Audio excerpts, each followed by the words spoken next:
Setiap politisi pasti pandai mengolah kata dan berkata-kata. Setiap politisi pasti pandai mengungkap janji, namun sedikit yang berani menepati janjinya. Sedikit politisi yang mau kerja keras demi solusi yang dihadapi warga Betawi. Lebih sedikit lagi politisi yang mengolah kata dan imajinasi menjadi karya nyata. Di antara yang sedikit itu, siapa lagi kalau bukan Ketua DPW PKB DKI Jakarta, Busedeh Si Babar. Dialah Haji Hasbi Allah Ilyas. Jangan kira anak Betawi kagak ikut bangun Jakarta. Assalamualaikum warahmatullahi wabarakatuh. Selamat siang, salam sejahtera untuk kita semuanya. Yang memuliakan, yang menghormati Ketua DPW PKB DKI Jakarta Bapak Haji Hasbi Allah Ilyas. Yang memuliakan, yang menghormati Bapak Sekretaris Wilayah PKB DKI Jakarta Bapak Muhammad Fauzi, yang sekaligus inisiator terbitnya buku ini. Yang memuliakan, yang menghormati anggota fraksi Partai Kebangkitan Bangsa, wabil khusus Ketua Fraksi PKB DKI Jakarta di Jakarta Bapak Fuadi Lutfi, para anggota Dewan Bapak Haji Sutikno, Bapak Heri Kustanto, Bapak Hengki Wijaya, Bapak Yusuf Estikom, serta Bapak Haji Ruslan, dan juga Bapak Uwais, serta Ketua Dewan Syuro PKB DKI Jakarta dan sekretarisnya yang menjadi solmentnya dari Ketua DPW DKI Jakarta Profesor Ahmad Sodin. Wabil khusus kepada para narasumber kita yang sangat luar biasa, pengamat politik dan Direktur Eksekutif Kajian Politik Nasional Bapak Adif Miftahul. Kita sudah menyaksikan analis politiknya, sering mempengaruhi konstelasi politik di DKI khususnya. Juga seorang jurnalis yang luar biasa, Hadi Mulyana, pemimpin redaksi Republik Merdeka Online. Jago dia kalau memilih narasi-narasi yang potensial konten. Terima kasih atas kehadirannya.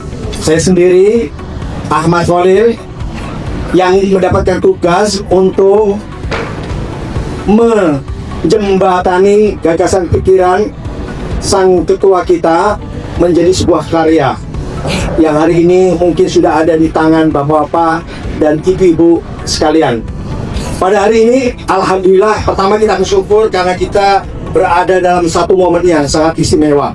Kita akan, setelah launching, kita akan bedah buku yang judulnya juga mengandung galak dan tawa. Busedeh. Tapi sebelum, kalau kita bicara tentang politisi di panggung nasional, mesti kita teringat ada tokoh seperti Husni Tamrin. Ada juga di Jakarta tokoh vokal almarhum Haji Luluk. Tapi terkecuali, ini pengecualian, ada satu sosok yang juga dikenal, yang kita biasa sebut dengan sidul anak sekolahan. Dia mungkin dianggap sebagai tokoh politik, tetapi kita mengenalnya tokoh yang hanya ada di dunia sinematografi, yang kenal pasti generasi orang. Apa julukannya? Pandai mengaji. Kerjaannya sembahyang dan mengaji. Tapi bukan itu akan kita bahas pada pagi hari ini. Yang akan kita bahas pada pagi hari ini adalah seorang politisi yang real, benar-benar lahir dari tanah Betawi. Runafas, gerak langkah, semuanya demi dan untuk rakyat Betawi. Hobinya jalan-jalan, menelusuri gang kecil, menemui rakyat Betawi untuk memikirkan solusi yang dihadapi. Dan dia bukan hanya sekedar pandai mengaji, tapi dia dikenal seorang kiai yang bahkan mengajar mengaji. Ini lagi-lagi Busedeh Si Babar. Dia bukan hanya bisa menyampaikan kata-katanya tadi juga menepati janjinya, tapi di luar itu beliau juga pandai perangkai kata dan mewujudkan menjadi sebuah karya nyata yang bukunya ada di tangan para pembaca sekalian. Bu Sedah Si Baba, jangan dikira anak Betawi kagak ikut bangun Jakarta. Hari ini kita akan bedah buku ini, dan untuk itu sama-sama di hadapan kita sudah ada narasumber-narasumber yang sudah kita datangkan, karena beliau adalah saksi dari setiap langkah gerakan kebijakan yang diambil oleh DPP PKB Jakarta. Dan yang tidak kalah pentingnya, beliau ini Bapak Muhammad Fauzi adalah inisiator dari penulisan buku ini. Beliau ini kalau tidak salah adalah separuh nafasnya sang ketua DPP Jakarta. Jadi gerak langkah dan seterusnya PKB Jakarta mau kemana, kira-kira Mas Fauzi ini gagasannya ada di kepala. Terus kemudian narasumber kita yang tadi sudah disebutkan, masing-masing nanti akan memaparkan 10 menit paling lama, baru nanti kita akan tanggapi oleh para audiens semuanya. Tidak berpanjang kalam, untuk yang pertama kami akan berikan waktu kepada Bapak Muhammad Fauzi untuk menyampaikan isi kandungan yang ada dalam buku yang ada di tangan para hadirin sekalian. Kita kasih tepuk tangan untuk Mas Fauzi.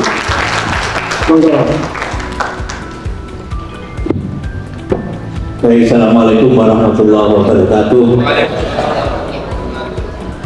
Yang saya hormati Pak Ketua DPW PKB DKI Jakarta Bapak Haji Hasbiono Ilyas beserta jajaran pengurus DPW yang hadir, para narasumber yang ada di samping saya, Bang Ade dan Bang Adi, terima kasih atas kehadirannya. Mas Khalil yang menerjemahkan gagasan. Pertama saya mengucapkan salam silaturahim, semoga kita semua yang datang di sini dalam keadaan sehat walafiat. Amin. Sahabat-sahabat sekalian, jadi soal buku ini saya diskusi panjang sama Jespi. Hampir tiap hari memang saya itu berkomunikasi sama beliau itu minimal 5 kali. Minimal 5 kali, minimal melebihi minum obat kata beliau itu. Nah, judul buku ini judulnya itu bukan Busetda, lebih ekstrim lagi. Judulnya itu Kutu Kupret. Judulnya Kutu Kupret awalnya itu. Karena terlalu apa ya, kalau bahasa Jawanya itu kasar ya. Kalau orang Jawa itu bilang bentancu gitu. Akhirnya kita berhalus. Busetda ini kira-kira orang kaget, Busetda. Nah, panjang lebar kita diskusi sama Jaspi soal judulnya, jadi panjang lebar. Akhirnya disepakati Busetda Si Baba. Akhirnya disepakati itu. Kemudian kalau begini, isi dalamnya saya kasih Mas Khalil. Jadi setiap judul itu saya minta idiom-idiom yang biasa dipakai beliau. Biasanya suka ngomong tua nih, gua pernah Ramadan nih. Banyak sekali apa kalimat-kalimat yang beliau lontarkan bernada candaan, tapi itu ada pesannya. Nah itulah saya minta per bab itu tolong dibuat judul seperti ini. Buku udah selesai ditulis, kita revisi lagi, kita edit lagi berkali-kali seperti itu. Nah, 2 minggu yang lalu, ini judul sepakati Pak. 2 minggu yang lalu beliau komplain lagi. Judul sudah disepakati sama beliau dan ditetapkan, dikomplain juga sama yang beliau itu juga. Tolong judulnya jangan Busetda. Ini udah dicetak, udah disepakati, udah dicetak. Judulnya aja masih dikomplain. Jadi Pak, buku ini selain untuk dibaca juga untuk dikomplain. Jadi jangan hanya baca buku ini, tapi kalau mau komplain, jadi bukunya jadi komplain. Ini buku untuk dibaca dan untuk dikomplain. Karena Pak, sudah jadi buku masih dikomplain. Banyak orang yang bilang ini terlalu kasar bahasanya apa dan segala macam. Tentunya saya minta pertimbangan Pak profesornya beliau, katanya udah biarin aja. Dia maksudnya yang komplain suruh nulis bukunya sendiri, silakan buat buku sendiri. Memang beliau selalu komunikasinya itu diantarkan dengan bercanda supaya tidak stres. Kadang-kadang juga pagi-pagi dan telepon saya setengah 7. Saya pusing mas di komplain ini itu. Saya bilang ketua bukan kader, nggak bantuin dipusingin ngapain? Oh iya ya, bukan kader ngapain saya pusingin gitu. Hal seperti itulah yang menginspirasi saya untuk membukukan perjalanan karir politik beliau. Saya ingat juga ketika pertama mau harus DPR, dia minta ke saya untuk melobi Mas Jajil. Saya bilang tolong melobi Mas Jajil jelek-jelekin saya, supaya saya nggak jadi ke DPR lagi. Coba lagi, saya suruh jelek-jelekin, saya datangi Mas Jajil di DPR. Saya jelek-jelekin, nggak ngurus itu pasti yang cakep doang yang ngurus. Nggak dapat kursi itu berkabar-kabar, yang diurus cakep doang. Kata saya, tapi ini lebih sih, kalau sampai jadi anggota DPR RI, satu-satunya putra Betawi yang jadi DPR RI ini nanti dari PKB. Terima juga. Dan alhamdulillah dalam perjalanannya memang 80% suaranya ditampung, Pak. Gede. Nah ini sudah yang 20% insya Allah sudah menyebar mulai merata, dan 2029 nanti semua mau di PKB kan dapil 5 dapil 6 diurus seperti kita. Nah inilah perjalanan buku ini. Nah tujuan utama saya menulis buku ini, pertama ini kan cerita hidup tokoh. Kalau nggak kita bukukan dari ini saya diskusi nanti akan hilang. Saya takut ini cerita hilang karena ini cerita ada anaknya. Nggak biasa, kalau itu cuma data-data aja nggak gitu. Kalau saya mau nulis ceritanya Pak Holil nggak menarik. Kalau saya mau nulis ceritanya Pak Ketua Fraksi dan itu yang testimoninya terakhir itu nggak menarik. Nah, ini kita harus nulis yang menarik karena disampaikan dengan idiom-idiom kebetawian sehingga didengarnya itu lucu. Didengarnya lucu, tapi itu ada pesan politiknya, ada pesan keagamaannya juga di situ. Karena beliau seorang kiai. Nah, saya pertama saya ketemu beliau itu di teras Gus Dur. Di teras Gus Dur pakai kaos oblong, celana kecil, sandal jepit sepatu yang hijau. Ya, seperti kan kalau hari ini sudah pakai jas, sudah pakai batik, celana rapi dan segala. Dulu nggak dulu, ada seperti itu jauh. Ini bukan jas yang dulu ini. Yang masih konsisten beliau itu cuma satu, Pak, banyak duitnya. Dan itu perjalanan tokoh kapan lagi kalau nggak ditulis hari ini. Saya takut hilangnya. Nah ini pertama. Yang kedua, supaya bisa jadi inspirasi buat kader-kader di bawah. Karena apa? Beliau ini berpolitik belum pernah kalah. Dari mulai 2009 nyala di DPRD sampai hari ini belum pernah kalah. Dan insya Allah 2029 kalau ke gubernur 1 atau 2 nggak kalah juga. Ini tepuk tangan semua ini berarti siap ini. Siap. Nah berikutnya tentang jadi beliau ini kan representasi dari PKB DKI. Jadi perjalanan PKB DKI yang dikontestasi sama beliau sampai hari ini dari 1 kursi, dari 3 kursi, 4 kursi, 1 kursi, 6 kursi, 5 kursi, dan alhamdulillah hari ini insya Allah ini bukan tujuan akhir, kita masih punya yang lebih tinggi dari hari ini. Hari ini kita mempunyai 10 kursi dan 2 DPR. Insya Allah kalau beliau masih untuk memimpin yang kedepannya lagi, kalau dari 5 jadi 10, insya Allah dari 10 jadi 15 atau 20. Lompatan-lompatan inilah gaya melompatnya. Jadi ini beda dengan gaya melompatnya teman-teman politik yang standar-standar kayak kita itu. Dia punya lompatan sendiri, punya cara sendiri bagaimana cara merayu orang, meyakinkan orang tuh bisa nyampe hati. Terima kasih, itu sekedar pengantar dari saya. Wassalamualaikum warahmatullahi wabarakatuh. Waalaikumsalam warahmatullahi wabarakatuh. Terima kasih Bapak Muhammad Fauzi, luar biasa. Memang inspirasi penulisan buku ini memang digagas oleh beliau dan teman-teman di fraksi PKB tentunya untuk bagaimana agar serakan-serakan sejarah kebijakan-kebijakan yang agak kontroversial itu tidak hilang begitu saja, tapi diabadikan dengan cantik dan manis. Karena itu buku ini sebenarnya disediakan untuk 3 pembaca sekaligus. Ada pembaca yang serius, deep reading, itu mungkin orang yang memang melek secara teratur. Mungkin dia bukan hanya sekedar membaca, tetapi mungkin akan lihat sumbernya dari mana, gitu kan? Ada footnote-nya, ada daftar pustakanya. Tapi ada juga pembaca yang kita fasilitasi yang untuk menjadi content creator. Nah itu mungkin yang fast reader ya. Karena itu dia tidak akan mengikuti buku secara detail gitu, paling dia akan lihat kutipan-kutipan. Nah makanya kita sediakan semua halaman itu ada kutipan-kutipan penting untuk konsumsi sosial media. Dari konten isi begini mungkin lebih mudah, tapi ada slow reader juga yang ingin membaca buku dengan santai sore hari atau sambil ngopi atau ngeteh.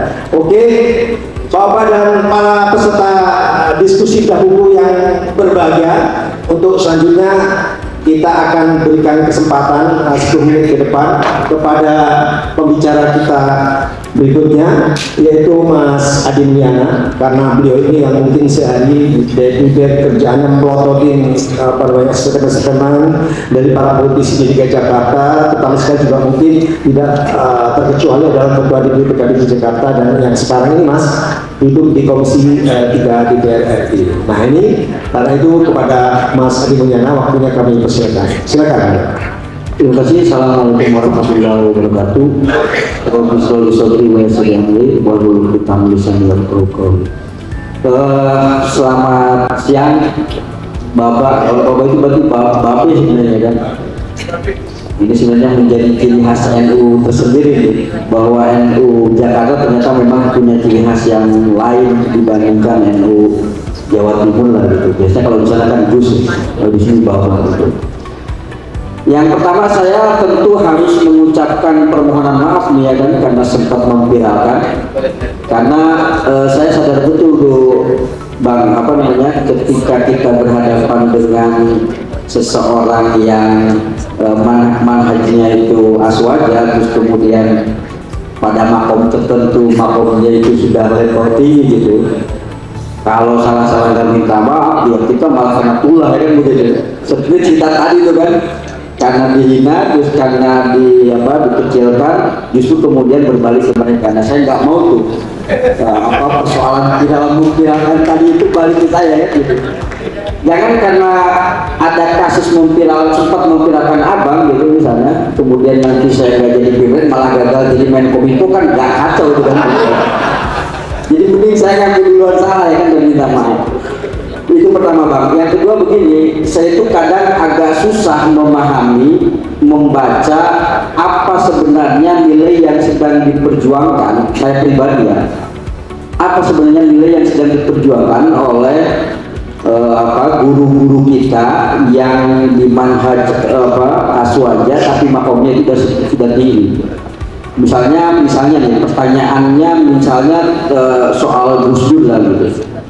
Gus Dur itu menjabat presiden cuma 18 bulan, 19 bulan, nggak sampai 2 tahun lah, cuma belasan bulan gitu, cuma berbulan-bulan. Nah tetapi di saat bersamaan dia menjadi presiden dengan rekor tertinggi melakukan perjalanan ke luar negeri. Ya kan itu hampir 40 atau berapa bulan. Nah waktu itu kita baca ini maksudnya Gus Dur apa gitu. Nah akal kita nggak bisa nyampe tuh mencari jawaban itu apa kira-kira gitu. Nah ternyata kan belakangan misalnya karena waktu itu kita baru baru di awal reformasi, kemudian Timor Leste baru merdeka ya kan, sementara di Aceh ada gejolak, di Papua ada gejolak, di Maluku hal yang sama terjadi. Ternyata dia keluar negeri itu untuk konsolidasi itu gitu, supaya tidak terjadi daerah-daerah lain melepaskan diri, terus kemudian tetap bisa terjaga lagi integrasi gitu. Tidak terjadi administrasi. Nah saya tahu jawaban maksud dari Gus Dur itu setelah Gus Durnya jadi almarhum malah gitu. Nanti karena makom kita kan yang tidak sama dengan beliau, sehingga kita tidak bisa memahami apa sih sebenarnya yang sedang diperjuangkan oleh Gus Dur gitu. Kasus terakhir misalnya kasus terakhir itu soal misalnya ada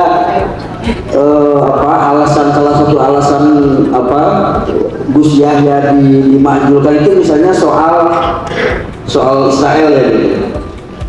Nah pertanyaannya, dulu juga Gus Dur melakukan itu kan, bergaul dengan orang-orang Yahudi gitu. Tapi ternyata gaulnya beda gitu. Kalau tingkat makomnya wali itu udah beda gitu. Tetap ada nilai yang diperjuangkan lagi. Kenapa Gus Dur tidak secara vulgar mengkampanyekan Palestina? Karena hitungannya udah banyak kalangan Islam yang mengkampanyekan Palestina gitu. Sementara dari kalangan Islam yang masuk ke Yahudi tidak ada. Nah Gus Dur mengambil celah itu gitu. Dan di saat bersamaan ternyata pertimbangannya bukan Yahudi sembarangan. Yang dia gauli Yahudi Simon Peres yang di kalangan Yahudi memang punya tujuan untuk bisa duduk bareng di meja, bisa diajak berdamai, bisa beranjak negosiasi. Jadi pikiran Gus Dur itu, Gus Dur sekira-kiranya Gus Dur itu punya pikiran Palestina akan bisa selesai masalahnya ketika masalah Yahudinya selesai gitu. Ketika yang Yahudinya itu yang membesar itu kelompok-kelompok yang yang bisa diajak negosiasi lah gitu. Nah beda dengan sekarang, kalau sekarang udah selesai lah kan, kita tahu siapa minta Yahudi dan sebagainya gitu. Nah saya takutnya memahami Bang Hasbi, takutnya banyak salahnya juga gitu. Ketika kita mencoba memahami Gus Dur tadi itu. Karena begini, kalau manhaj An-Nadiyah itu udah pastilah tindakannya itu bukan hanya akliyah, kan itu masalahnya kan, tetapi juga didasari oleh nakliyah itu kan. Nah kalau dua digabung, nakliyah dan akliyah, terus kemudian kita mencoba membaca dari luar hanya dari aspek akliyah, itu gak nyampe, pasti gak bisa nyampe. Misal begini Bang, misal di 1930 di Muktamar di Solo, keputusannya apa? Keputusannya adalah kita mengakui pemerintahan kolonial Belanda. Begitulah kira-kira. Selama kita bisa beribadah dengan aman lalu, tidak frontal, tidak ngajak perang, tetapi ada nilai yang harus dijaga gitu. Yang kita bisa ibadah dulu, kita bisa aman dulu. Toh ngapain kalau frontal juga misalnya udah mati duluan lah kira-kira, kan begitu. Nah politik jalan tengah sih sebenarnya yang saya pahami itu ketika misalnya Nasakom di permukaan mereka menerima Nasakom itu nasionalis, agama